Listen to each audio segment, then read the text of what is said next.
It began, like many horrors, in an ordinary town, in an ordinary-looking house with white walls, a neat garden, and a locked cellar no one was allowed to enter. The town was Amstetten, a quiet Austrian community where neighbors knew each other by name, and Josef Fritzl was, by all appearances, a respectable man, an engineer, a father, a grandfather. He smiled politely, waved at neighbors, and went about his routines. But behind the locked doors of 40 Ibstrasse, behind the carefully maintained facade, was a secret so dark, so unfathomable, that when it finally surfaced, the world could hardly believe it.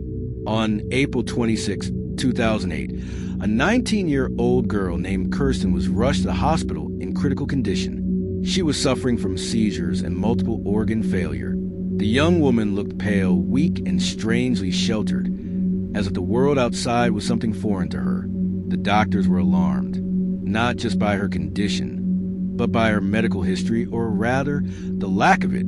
She had no known vaccinations, no prior hospital visits, no records at all. She simply didn't exist in any database. And the woman who brought her in, claiming to be her grandmother, couldn't answer the most basic questions about her health. The hospital, confused and growing suspicious, contacted police. They needed answers, fast. That same evening, Josef Fritzl appeared, calmly presenting a handwritten letter, supposedly from Kirsten's mother, Elizabeth.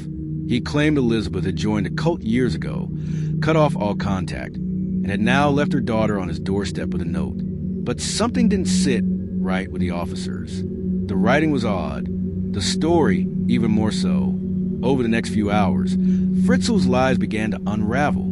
Under increasing pressure and with the media already circling the bizarre case, Josef finally agreed to return to hospital. This time, with Elizabeth. When Elizabeth Fritzl walked into the hospital that night, pale, trembling, and visibly confused, the world as Josef Fritzl knew it began to crumble. It was the first time she had seen daylight in over 24 years. The truth was almost too horrific to comprehend. In 1984, Elizabeth Fritzl was 18 years old when she vanished without a trace. Her father told authorities she had run away to join a cult, even producing letters he claimed she mailed from unknown locations. The police, with no body and no leads, accepted his explanation. Case closed. No one thought to question the man who had, just a few years earlier, built an underground cellar beneath his house. But Elizabeth hadn't run away. She had been taken by her own father. Josef Fritzl had lured her into the basement under the guise of needing help moving a door. Once inside, he drugged her, chained her, and locked the heavy reinforced steel door behind them. That door would remain shut for 24 years. What lay beyond was a homemade prison. 3 small, windowless rooms built behind a series of soundproof walls. There was a makeshift kitchen, a bed bolted to the floor, a cramped bathroom with a plastic basin, and fluorescent lights that never turned off. Elizabeth was kept alone in that basement for weeks, then months, then years. She begged to be released. She cried. She screamed. But no one could hear her. Josef, meanwhile, went upstairs to dinner with his wife Rosemary. He told their neighbors Elizabeth had left for good. He went on vacation. He watched television. And then he began visiting the basement regularly and raping his daughter. Over the years, Elizabeth gave birth to 7 children inside that basement. One died shortly after birth. Fritzl incinerated the body in the furnace. 3 of the children were taken upstairs and raised by Fritzl and his wife as their own, supposedly abandoned by Elizabeth at the doorstep. The other 3 remained underground at their mother, never seeing sunlight, never knowing the outside world even existed. The children in the basement, Kirsten, Stefan, and Felix, grew up in total isolation. They learned to read and write from Elizabeth, who taught them using old books Fritzl allowed her. They watched TV. They lived in constant fear of the sound of footsteps on the stairs, the approach of their captor. Sometimes Fritzl would punish them by turning off the electricity. Other times, he'd leave them without food. He dictated every aspect of their lives. And all the while, his wife Rosemary lived upstairs oblivious, or perhaps in denial. She claimed she never heard anything, never suspected what was going on below her feet. Josef kept the basement door hidden behind shelves. locked with a remote control mechanism only he could open. When Kirsten fell ill in 2008, Elizabeth begged Josef to take her to a hospital. She knew the girl would die if she didn't get help. It was a risk. Exposure could mean discovery, but it was the first crack in Josef's control.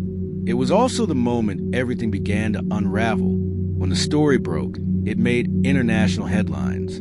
The monster of Emstetten, as the media dubbed him, had held his own daughter hostage for more than 2 decades. The town was stunned. The neighbors who waved at Josef on his morning walks were speechless. How could such evil hide in plain sight? The police moved quickly to arrest him. The basement was searched. The rooms were real. The evidence is undeniable. Elizabeth gave a detailed statement, describing her captivity, the repeated assaults, the births of her children. Psychiatrists later said her ability to survive and to keep her children educated and emotionally stable was nothing short of miraculous. The trial of Josef Fritzl began in March 2009. He was charged with murder, enslavement, rape, incest, and false imprisonment. On the first day of the trial, he pleaded not guilty. On the second day, after the jury was shown 11 hours of videotaped testimony from Elizabeth, he changed his plea to guilty. He was sentenced to life in prison without the possibility of parole for 15 years. He would live the rest of his life behind bars.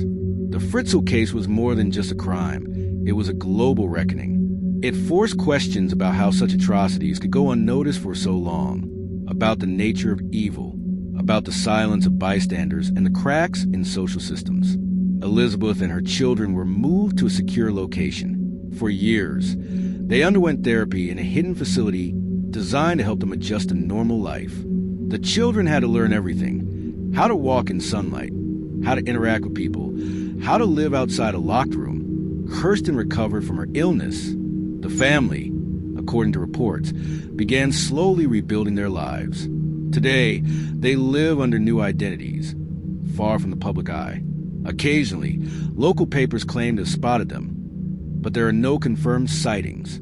The Austrian government went to great lengths to protect their privacy. They had endured enough. Josef Fritzl, now in his late 80s, reportedly suffers from dementia. His name was legally changed to Meredith, and he spends his days in a psychiatric unit of a maximum security prison, forgotten by the public, despised by the world, and abandoned by his own family. But the memory of what happened in that basement still lingers. It remains one of the most disturbing and surreal true crime cases in modern history, not because of blood or violence witnessed, but because of the cold, methodical control one man exerted over an entire family. Because it happened for so long, in plain sight. Because it reminds us that monsters don't always hide in the shadows. Sometimes they live right next door, and behind locked doors, they build prisons no one dares to see until it's too late. If this story gripped you like it did us, make sure to subscribe to Around the World in Crime for more dark, shocking, and untold true crime stories from every corner of the globe. New videos every week. Stay curious, stay aware, and don't miss what's coming next.